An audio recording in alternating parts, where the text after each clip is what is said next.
This video is in response to a toe curling story which makes any GM cringe. This happened just a couple of days ago. I'd love to get your take on it, and I would like to show you what we are doing in response to some constructive criticism.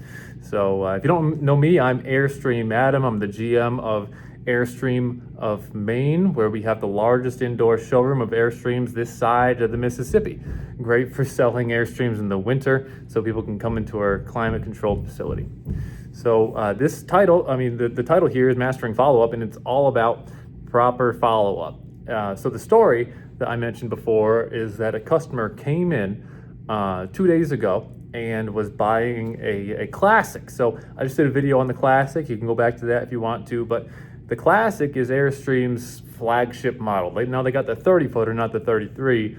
They really like the power recliner that turns into a complete bed in the back, and you can really lounge on it even better. So that's what they loved about the 30-foot Classic. But we came to the best numbers and everything, and they were happy. But then afterwards, they were describing how disappointed they were in the amount of follow-up, which is a strange criticism to hear, because usually it's the opposite. Usually customers say, hey, you're following up too much. Hey, can you please back off? Take my number off your list, whatever. You get that more often than you get follow up with me more. Why didn't you follow up with me more? And so luckily we have a CRM, and I can go back and look at all of his messages. And my salesperson was casually sending emails, and the email, what makes it worse is that he had the wrong email and it bounced. And then instead of, say, calling the customer and say, hey, I don't think I have the right email on file, he just kept sending emails that were bouncing, and then just going on with his day. And so this customer, to continue to complete the picture, he had been to the dealership at 4 different occasions over the past year and a half, and had never received any follow-up of any kind from anyone, which is terrible. It's not how you're supposed to do it at all. And I was shocked and also a bit ashamed and embarrassed. So follow-up. Why does proper follow-up matter? Obviously, for situations like this person, luckily he lived local, but he did inquire at another dealership that gave him an aggressive price, and many people would just go buy from that other dealership. Fortunately, that other dealership is all the way in New Jersey, and nobody wants to drive to New Jersey unless they absolutely have to, especially towing a 30-foot trailer out of there. That would be a disaster. So he really wanted to buy from us, thankfully. But if that wasn't the case, then we would have lost a deal. And you never want to do that. You never want to drop the ball and lose a deal, because we're trying to serve our customers as much as possible. So proper follow-up matters, obviously, because it maximizes your chance of getting the deal, maximizes your chance of serving the customer optimally. So then that brings us to stage 2, which is proper follow-up cadence. So basically, at what rate do you follow up with the customer, and what do you use, call, text, or email? And so the way we like to do it, and the way I'm going to push even more so, training my guys moving forward, is that as soon as you get the lead, if they approved the text, you do call, text, email every single time as soon as possible when the lead comes in. Typically, a lead comes in through the CRM, through an internet lead of some kind, and immediately you do a call, text, and email. Call, most of the time it goes to voicemail, and you leave a nice voicemail there saying, thanks for inquiring about this unit. This is a great price we have on it. Here's a couple features about it. I'll send you an email. Look out for my email. You send the email, and that is where you provide all of your services to the customer as a salesperson. And so many people, they're buying more so from things that they see online rather than just trusting the salesperson's word for it.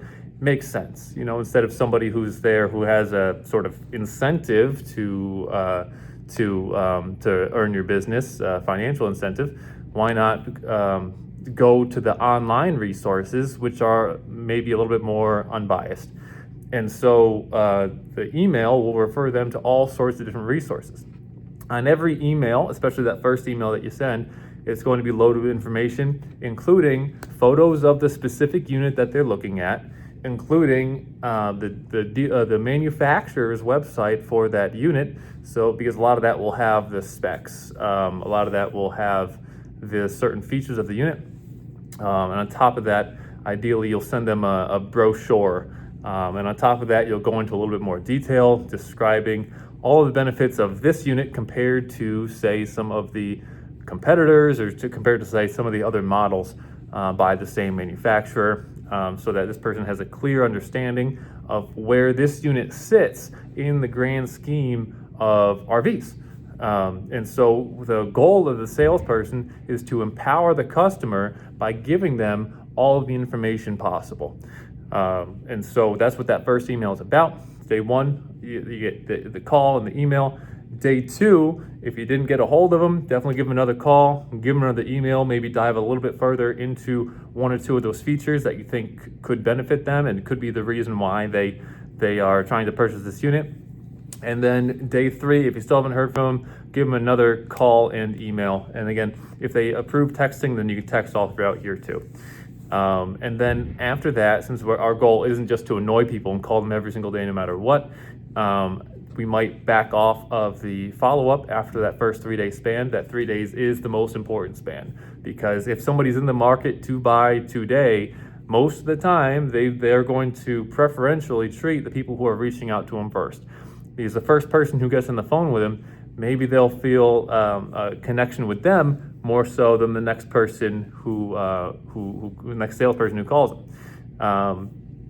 In that first 3 emails and first 3 calls, if you can get them on the phone, really, the way I like to think about sales is sales as service. And so we're helping the customer, giving them the resources, but we're not just resource giving robots. Like, what we're really trying to do is be their friend. And what I mean by that is, you have an authentic connection with them, find out what is their raison d'etre of camping. Find out, if they're animals. A lot of times people bring their pets camping. What are the dogs' names if they're bringing the dogs? Really get to know them as people. Several customers that I've sold to have invited me out for beers afterwards. I mean, these are good people. I went into selling RVs because I have these similar interests, and so developing that authentic connection with the customer is important, and think about them first. And so unconditional love is the energy that's going out to this customers, especially in those first three days.